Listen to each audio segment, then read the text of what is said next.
Lord forgive me for this trap shit. Sergeant Smack make it backflip. Telly Hank did with the action. With the vital speaking Spanish. Frank Matthews how I vanish. Poof. Came back like I'm King Tut. Gold BBS is on a beamer. When Fat Cat was 10 queens up. Ball off the profit, not the re-up. Fly like Puerto Rican Jesus. Uptown like I'm Baby Maine. Just caught a touchdown from the Bay. Bibb County Sheriff's Office says they arrested a man they believe killed Greg Watkins Jr. Monday. According to a news release, deputies arrested 21-year-old Christian Williams today at an apartment complex. The sheriff's office says that shooting happened around 10 o'clock Sunday night at the Chevron on Emory Highway. Williams is being held without bond on charges of murder and 4 counts of aggravated assault. In March of 2023, the family of a murder suspect would inform Bibb County investigators that he was kidnapped by 2 men from his front porch just hours before he was set to stand trial for an April 2021 murder of a guy by the name of Gregory Watkins. The video released from the district attorney's office seemed to show 2 men dragging him from his yard. Police suggested that the alleged kidnapping happened on March 6, 2023, around 11:35 p.m. on a Sunday night. Bibb County Sheriff David Davis remarked, "It was somewhat suspicious that a person gets kidnapped under surveillance cameras on the day they were supposed to appear in court." By 4:33 a.m. the next day, authorities would report that all traces of his ankle monitor had gone cold. Now, everything probably would have gone according to plan if it wasn't for that jailbreak. Today, there's a bizarre twist from Middle Georgia. This is that story of those 4 inmates who escaped from the Bibb County jail. This took another unexpected turn. Yeah, you've got to hear all of this right here. So the Bibb County Sheriff says during the manhunt for these 4 men who you see here who escaped from jail, the U.S. Marshal Service followed up on a lead at an apartment complex in Macon. Well, officials say they were shot at through a closed door there. Now, after SWAT arrived, someone from inside the apartment told authorities that a man inside had shot himself. That person was 23-year-old Christian Damon Williams.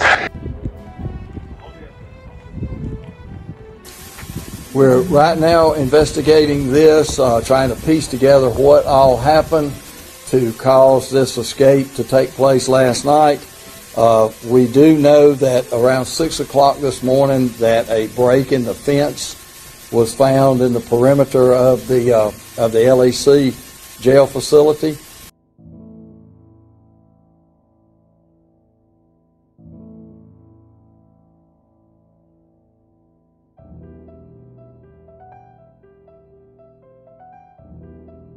We will catch them. They will come back to jail. It's just a matter of when. Tonight, Bibb County deputies are still looking for missing murder suspect Christian Williams. Thanks for joining us. I'm Lori Johnson. And I'm Frank Malloy. Williams did not show up in court Monday, and his lawyer shared a video that suggested he may have been kidnapped. He's been out of jail on $100,000 bond since January. Ashlyn Webb spoke to District Attorney Anita Howard and Sheriff David Davis. Ashlyn joins us live in studio. Yes, District Attorney Howard says Williams was set to go to trial Monday for murder in the 2021 shooting of Gregory Watkins. He faced up to life in prison and additional time for aggravated assault. Last week, prosecutors filed a motion to revoke his bond and send him back to jail.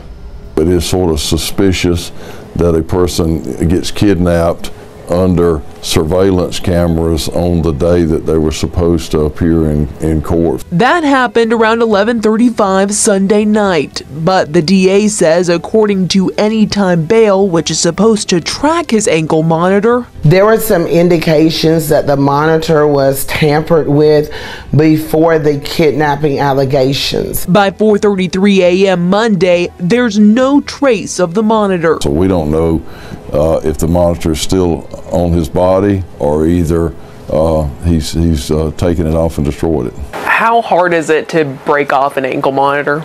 It's pretty hard. I mean, it's not impossible, but you got to really work at it. Macon District Attorney Anita Howard and Sheriff David Davis say authorities did not learn about the alleged kidnapping until 9:20 Monday morning. Some of his relatives contacted his defense attorney, and then his defense attorney contacted the DA's office, and then the DA's investigator followed up with the family, and then the sheriff's office investigator followed up from there.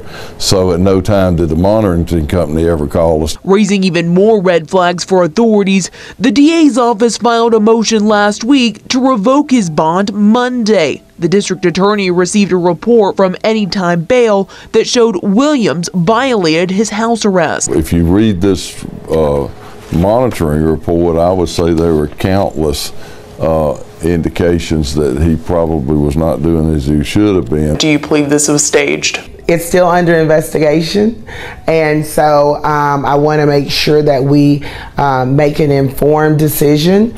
I'm not going to speculate on that, other than to say that it's unusual, that it does raise questions. Sheriff David Davis says there have been no ransom demands in Williams' alleged kidnapping. He says because of the video, they're still investigating this as a kidnapping case, although both Davis and Howard aren't sure Williams was actually kidnapped or on the run. Back to you at the desk. All right, thanks, Ashlyn. Now, why was Williams granted bond in the first place? DA Howard says her office opposed bond twice. She says he's dangerous and should not be on the street. Judge David Mincy denied the first request. Now, the second was approved by Judge Connie Williford. She told us by phone today that it was because she was told by the DA's office and the defense that Williams had no prior felony convictions and had family in Bibb County. She says she'll provide more information tomorrow once she has the full transcript from the hearing. It's been a couple of weeks since a Bibb County murder suspect went missing. The district attorney's office released video of Christian Williams being dragged from his front yard on March the 6th.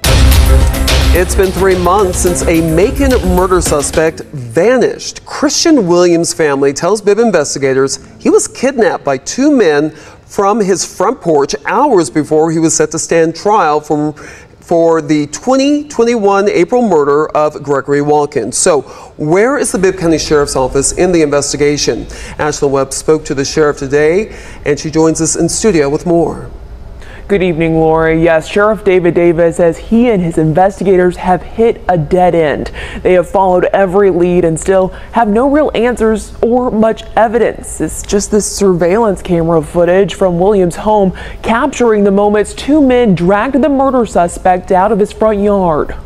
Does any of the evidence make you and investigators lean a certain way into a theory of how he disappeared? Was he kidnapped, or is he on the run?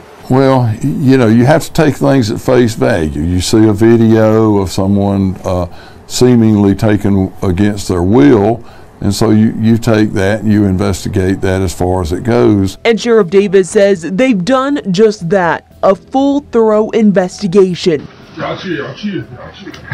But 3 months after Williams disappeared, there's no evidence of foul play, no ransom demand, and no direct conversations to him or from him. That is one of the things that's been perplexing about this, is there has been no phone calls from anyone about this situation. There have been phone calls from people saying, you know, where he might be. Sheriff Davis says the timeline of Williams' disappearance makes investigators believe it may have been premeditated. Williams was wearing an ankle monitor that was supposed to be tracked by Anytime Bail and its contracted company.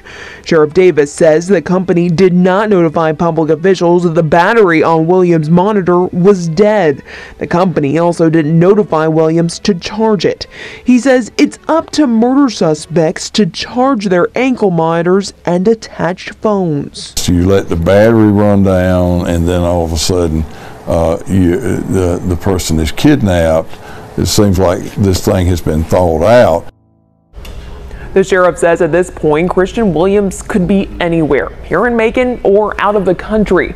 As we reported last month, there is a nationwide lookout for Christian Williams, so if he's pulled over by law enforcement in any part of the U.S., he will be taken in for contempt of court, Davis says. The U.S. Marshals are also working to bring him in. Davis says he's confident they will find Christian Williams. Lori?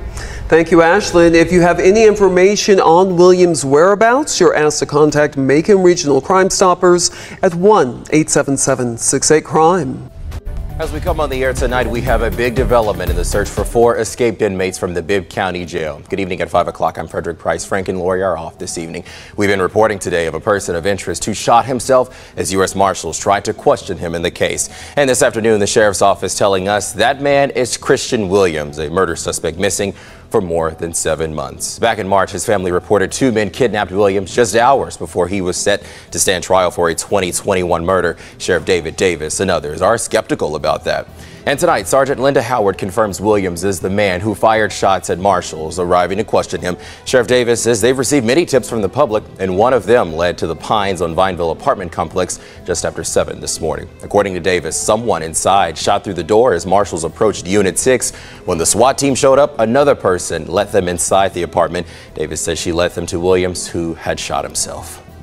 I make that clear. He is not one of our escapees, but he is a person that we feel has knowledge of where they might be, that has knowledge of the escape, and who has some connection to at least 1 or 2 of the people whom we're looking for. Well, Davis says Williams is recovering at Atrium Health in Navasset. Now, a woman who lives at the Vineville Avenue address is in the Bibb County Jail, charged with helping a suspect escape custody. Her name is Micaiah Williams. The sheriff's office says she is Christian Williams' girlfriend. I was researching people that had faked their own kidnapping, and I would stumble across a list. The list wouldn't contain any black people, but instances of individuals faking their own kidnappings are more common than most people think, with the motives ranging anywhere from personal vendettas to financial desperation. Now, Jessica Nordquist, originally from Alaska, would fabricate her abduction as retaliation against her former lover, orchestrating a brief but intense charade before being apprehended in London in July of 2017. And it's not always the people that you would expect to fake their kidnapping, like the case of a doctor by the name of Mark Salerno, who would stage his disappearance amid personal and financial turmoil, spending 3 days supposedly held captive in Phoenix, Arizona in May of 2002. Then there's the case of Maria Gonzalez from California. Now, not quite sure why, but she would simulate her kidnapping in 2018, claiming she was abducted, robbed, and assaulted before authorities would expose her lies. But the story of Christian Williams from Macon, Georgia, would take the cake. He would end up wanted for a murder that would occur at a gas station called the Quick Serve on Emory Highway in Macon. Now, against the Bibb County DA's will, he would be released on a $100,000 bond to await trial, till poof, he's kidnapped right off of his doorstep on camera on the eve of his trial and never heard from again. Now, that most likely would have been the case, as it was for the past 7 months, as he would hide only 9 minutes or 2.5 miles away from the gas station where they say he allegedly committed that murder. But it is my estimation that either greed or desperation has set in, and what could have went down as the greatest escape of all time would end up as a donkey of the day type situation or something like that. In an attempt to backdoor and collect money for a recently escaped convict he apparently had some sort of relationship with, he would end up dead when police would arrive to discuss the information that was provided to the tip line about the escape. Now, maybe he was just trying to give that tip to get the reward to flee the country. Who knows? But just like in a lot of cases we have seen here, when people go against the code, the trap guards sometimes have other ideas for you. Now, exactly what do y'all think his escape plan was? And making decisions like this, how was he able to stay free for 7 months right under the police's nose? Or was they even really looking for him? He might have even went back to the gas station that they alleged that he committed that homicide at. He was so close. Now, y'all go ahead and let me know what these people got going. Make sure y'all hit the red bell and subscribe button right under this video so y'all know when this real trill spill shit is dropping. Y'all get in the comment box below. Y'all make sure y'all let me know what cities we need to go to, what stories we need to tell, what we missed, what we got wrong. Definitely check in with me directly on Instagram, Twitter, POP_A_LOT. And until our next jug, y'all know the rundown. Shades Popalot. Salute the almighty MOBB.